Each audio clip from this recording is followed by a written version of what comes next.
welcome to today's Friday coffee break. And we are looking today at all things how to build a high trust team. Facebook's going a bit strange for me. So welcome if you're watching live inside Lead Your Way, my private Facebook community. Welcome if you're watching on replay. Welcome if you're watching on YouTube or on another channel. It's lovely to see you here. Please do comment and say hi. Always love to see who is here and how you are doing this Friday morning. So I have been talking all of this week all about trust. Oh, I should probably introduce myself for those of you who are new to my world. My name is Emily Petty. I'm the founder of Lead Your Way.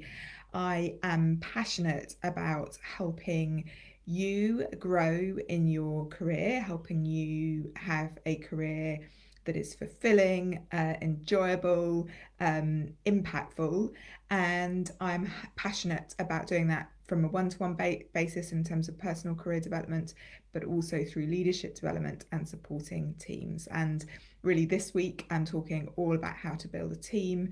So this is relevant for you if you are either you lead a team, or you lead or manage projects or influence stakeholders across your organisation.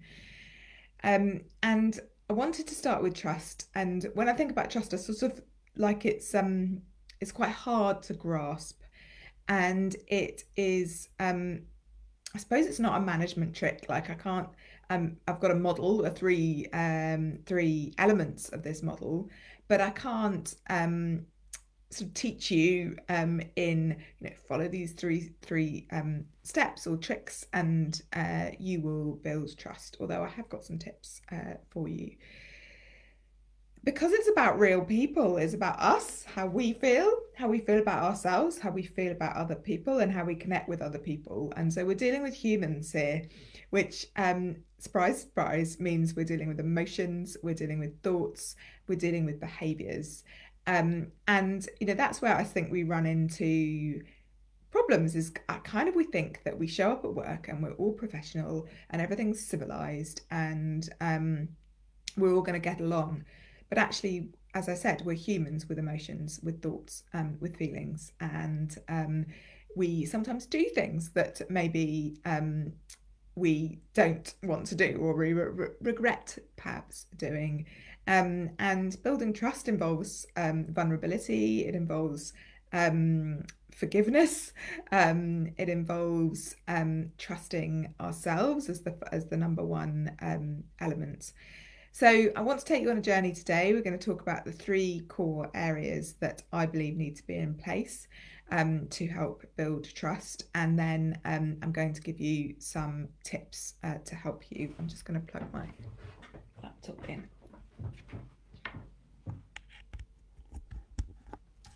And just try to stabilise my file. So if you're ready, let's get started. Grab a pen and paper, but also just sort of stop and take a moment really to stop and reflect as I go through this session with you. So we're dealing with people, we're dealing with humans, we're dealing with emotions, but we can foster conditions of trust. And so the first element, or the first part of this, is, do you trust yourself?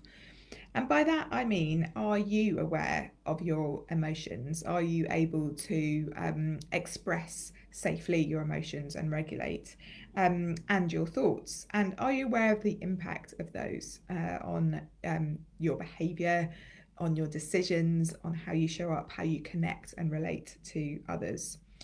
So this is all about, first, self-awareness, so an awareness of self, listening to what other people might say about you, gathering feedback, taking time to reflect, to really understand actually, well, what is going on here? Why am I fearful when I have that meeting with that person? Why do I get angry when decisions don't go my way? Why do I get frustrated when things aren't moving as fast as I would like them to be, and someone's working in a different way to me?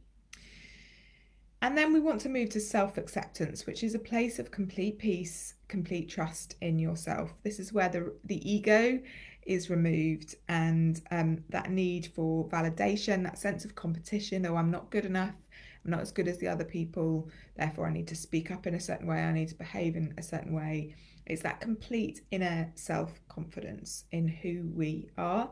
I offer lots and lots of tools around that. If you know that actually, this is a really, really big block for you, I offer tools. I also run a program called Live Life with Yourself, which really helps you delve very deeply over 4 weeks into this element, really, this first element. And I do believe that you can't really move on to the next without really fully trusting yourself. That's why I spend quite a lot of my work focusing on supporting individuals and leaders, because actually I could come in and do like a really good away day with your team, but if actually you are your own kind of worst enemy in terms of the things that are blocking you in terms of your self-awareness and self-acceptance and self-trust, then you're going to always struggle to build a high trust team. So that's the first area. And I suppose I would say take time to notice, if I was going to sort of sum it up, notice your feelings throughout the day and just journal and reflect at the end of the day. What were you feeling and what were you thinking? What were the triggers for those things? And start to unpack that. And as a lot, obviously, alongside programs, I can offer one-to-one coaching to support you to help unpack those challenges around trust. So that's the first question. Do you trust yourself?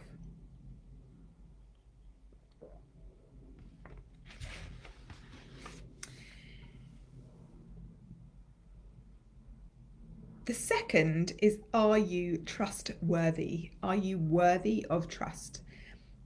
And that means, are your behaviours generating a condition where people in your team, your boss, your peers, your associates, people that you're working and collaborating with across with other organisations, are you building conditions by your behaviour that help those people to say, I trust Emily, and I know she's going to do what she says she's going to do. So that's the first question. Do you do what you say you will do? So maybe just like reflect on the past week. What are the things that you've said or you promised to people? Those could be small things. I'll get back to you tomorrow, and then it slips your mind, and you've got a million other things going on, and you don't get back to someone tomorrow. Do you tell your team one thing and don't do it yourself? So the classic here is around well-being. Take a lunch break. Have you taken your annual leave? Oh, make sure that you take a rest, take a break, look after your well-being. Don't work in the evenings, and then you're there firing out emails and people are going, ooh, I'm a bit confused because take me, Emily, I'm the leader. Emily said don't work at the weekends or in the evenings, but she's sending emails at 2 o'clock in the morning. So is that what's expected of me? I'm a bit confused. There's a dissonance there, and that feels difficult. Are you honest, obviously with yourself about your emotions, but with your team on those around you about what you're feeling, and the impact of that? So I always talk about the work of Liz and Molly, and they have a really good book called No Hard Feelings, and they talk about the importance of expressing emotion.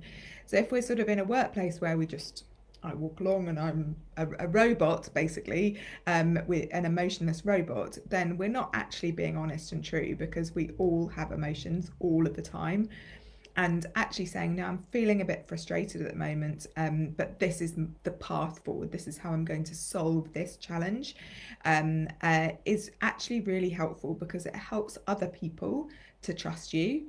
If you're not fully aware of and expressing your emotions, what can happen is we suppress them. We try to, we move perhaps into flight, and we go quiet, we keep it down, we don't say anything, and then suddenly it might erupt, and people sort of maybe you have a wobble, or anger comes out, frustration comes out, and then people go, "Oh, I'm not really sure how Emily works." One minute she's calm and relaxed and quite quiet, and the next minute there's this volcano erupts.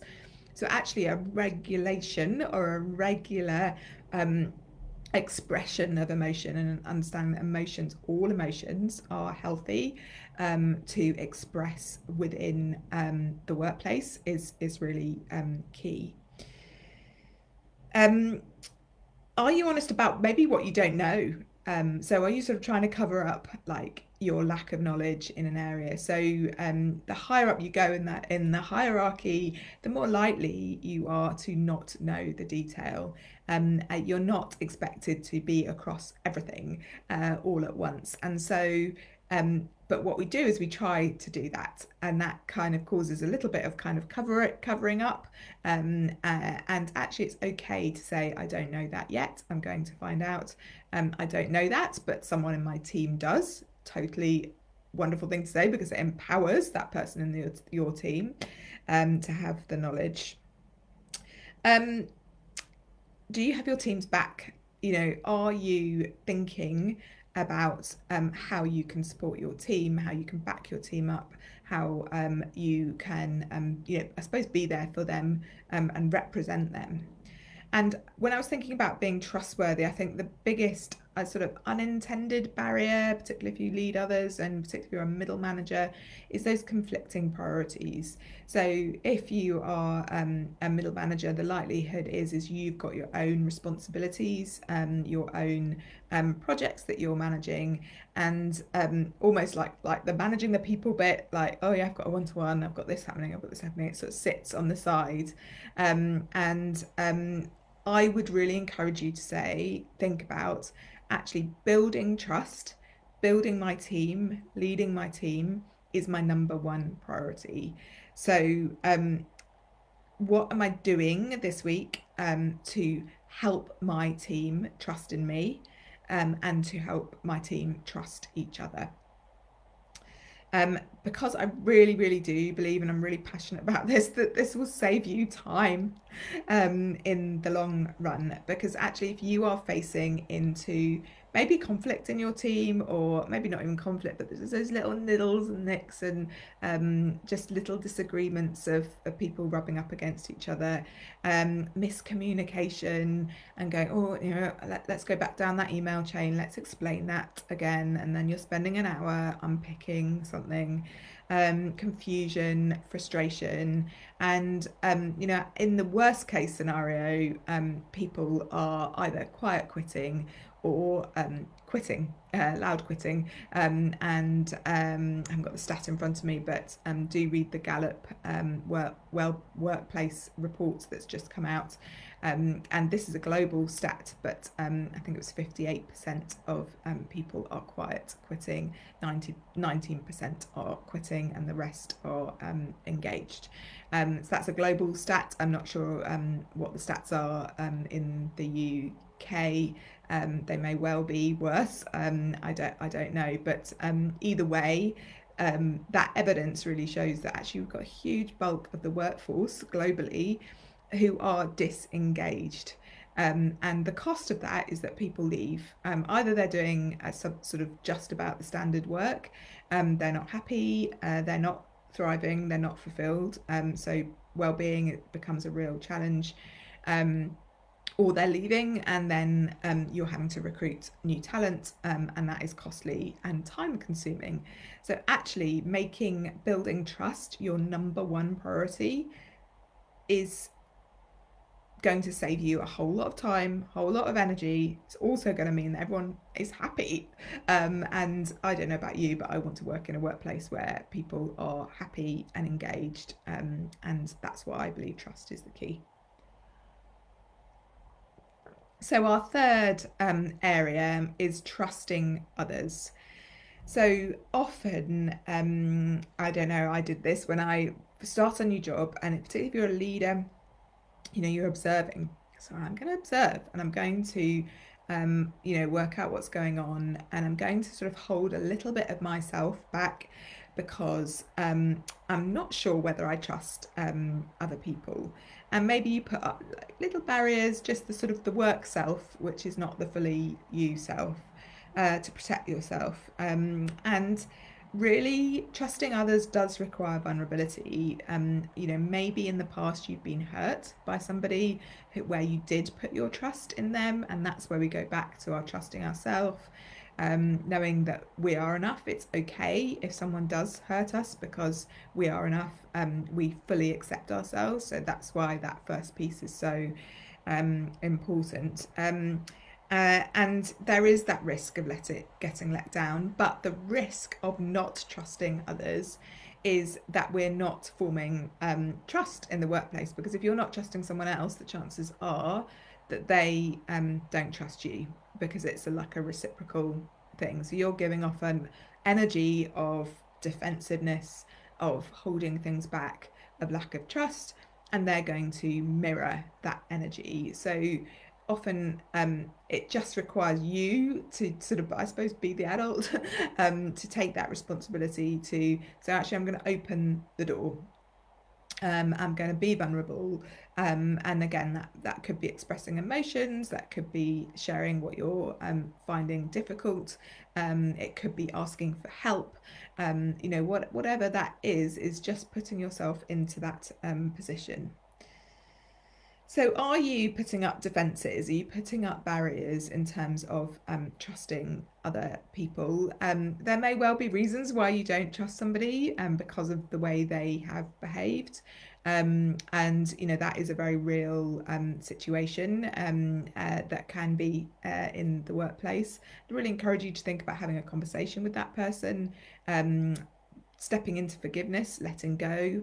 Again, that's a whole load of work, but it is so powerful to actually say, no, actually, I believe that I can change. I believe that this person's can change. So it's sort of shifting our mindset to a mindset that we can all change and we can all grow. And I think when we come to connections and relationships in such a fixed way, it can form many barriers for people, and I know that in my career, if people still held on to maybe some of the things that I've done or behaved, ways I've behaved, then they wouldn't have kind of done some of the other things they'd done for me afterwards. So that kind of letting go and forgiveness. Is there another word? Like forgiveness is I suppose can feel like a challenging word, but I suppose there's something around moving on.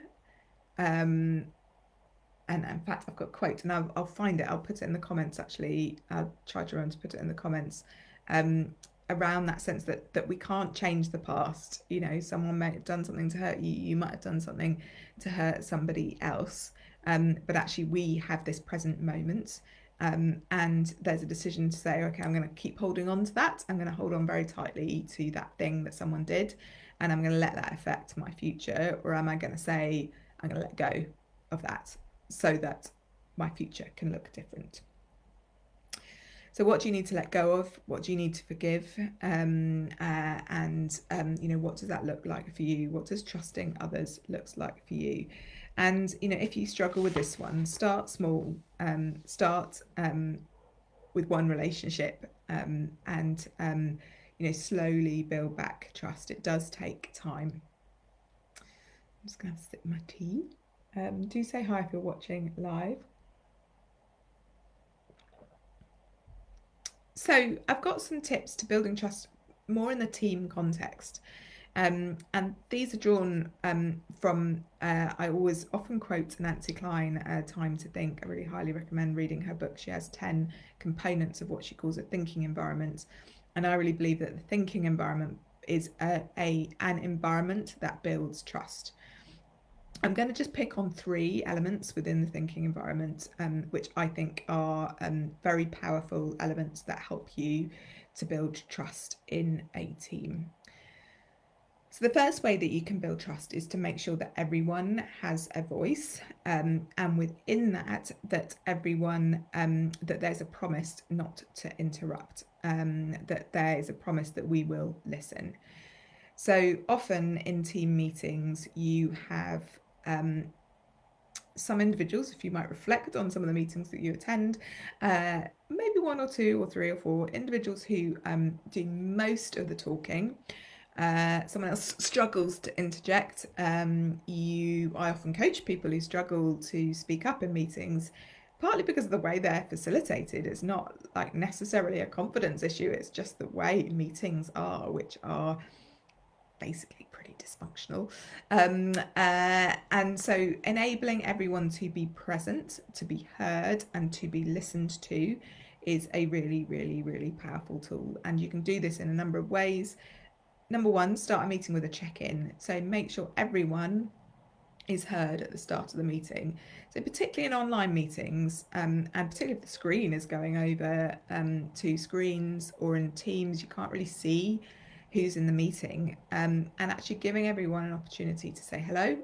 My name is Emily, and today I am feeling excited about seeing my family at the weekend, who I have not seen for a while.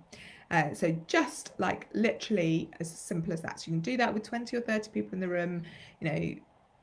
Introduce yourself, say your name. It's really important to say your name, because your name signifies who you are. It identifies you. You might be on the screen as iPhone 36592. So to be able to just say, my name is Emily. And then just a simple check-in question. What are you looking forward to about this weekend? There's loads of different ideas for check-in questions. And then a check-out. So at the end of the meeting, similarly around, say, thank you. My main takeaway from this meeting is that I'm going to write up minutes, that I'm going to speak to John about the data, whatever that is. So just to give everyone an opportunity to verbalise their action at the end of the meeting. There's loads and loads of tools, again, about how you facilitate thinking. Again, doing rounds. So you basically go round the table or around the virtual room, so everyone knows that they've got an opportunity to speak and they know when they're speaking. So what happens is when we're feeling that competition, which is breaking down trust, we are thinking all of the time about when am I going to interrupt? When am I going to say what I need to say? How am I going to say it? How am I going to be confident enough to say it? And meanwhile, the speaker is feeling interrupted. Oh, hello, Gina. Lovely to see you. Oh, so nice to see you, Gina. Welcome.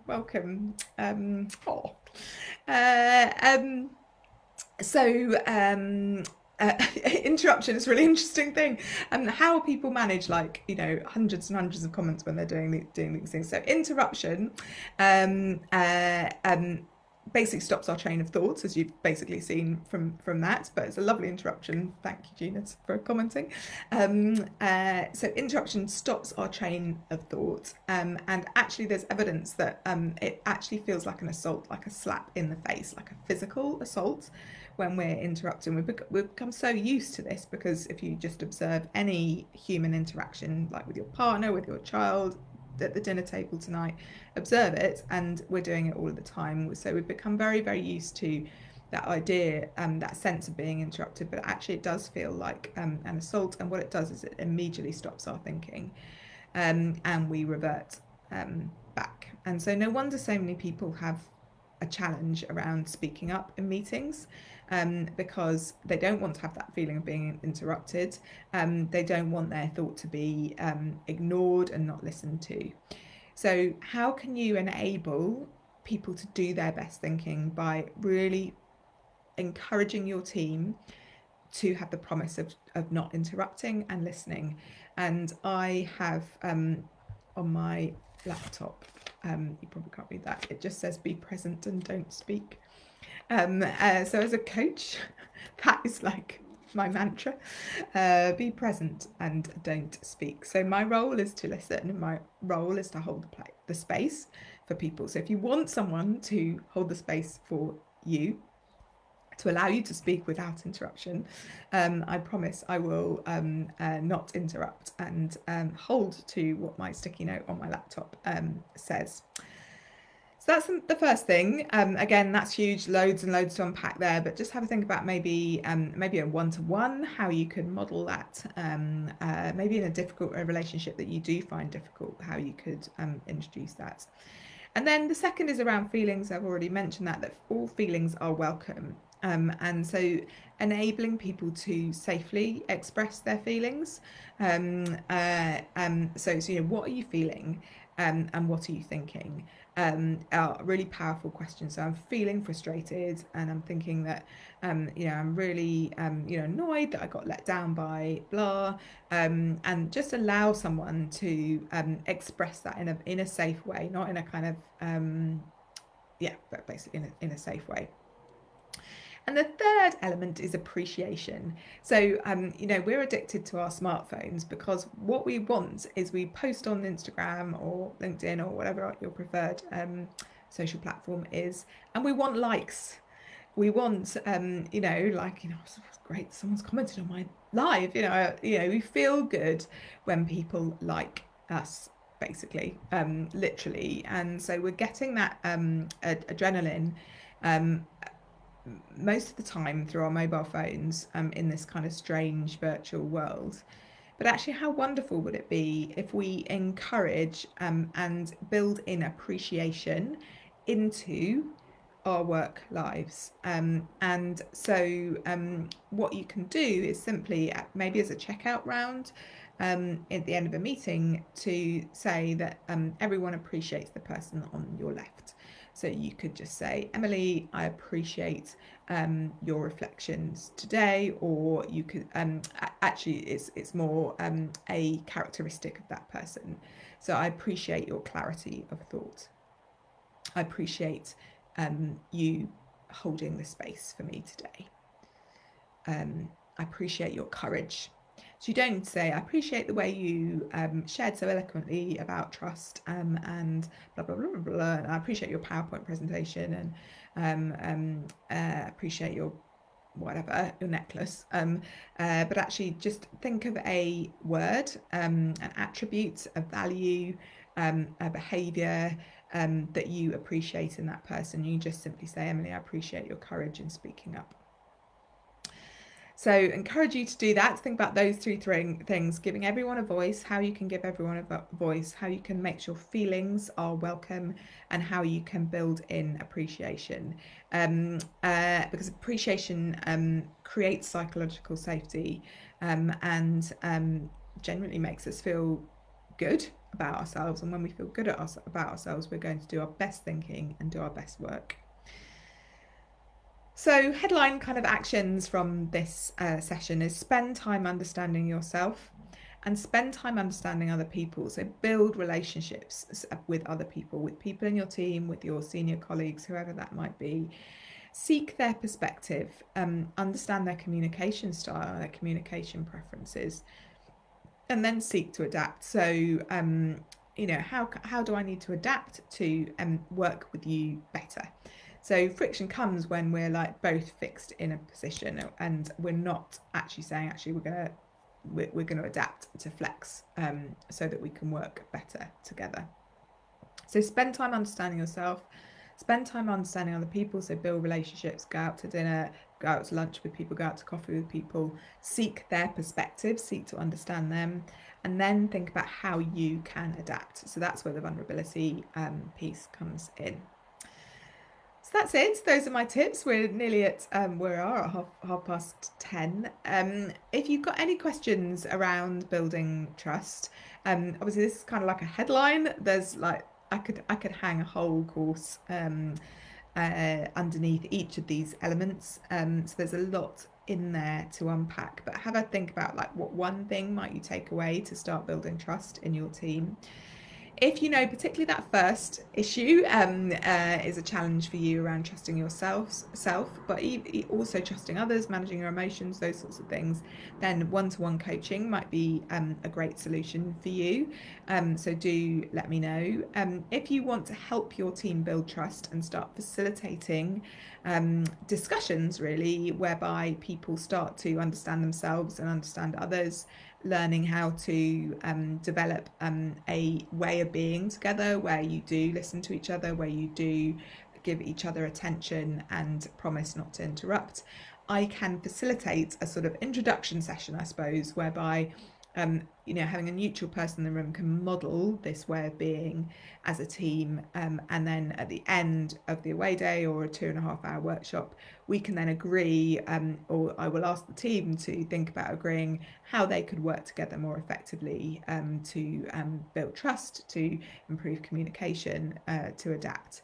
So if you are interested in building trust for your team and you know it's an area that you want to put more attention to, I can offer half-day workshops, full-day workshops, and then also it's like a series of workshops and webinars, which basically build trust over time in a very supportive way, with my support.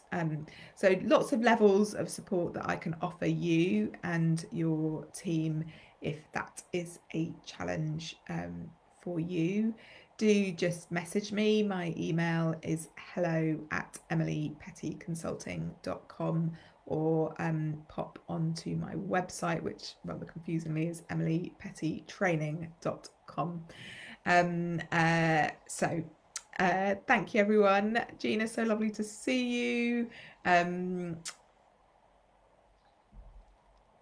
Yes, I just rereading your comment. We should be happy at work. It's my absolute passion to believe that we should be happy at work. So lovely to see you. And if you're watching on replay, please do comment any questions or reflections on any of my content.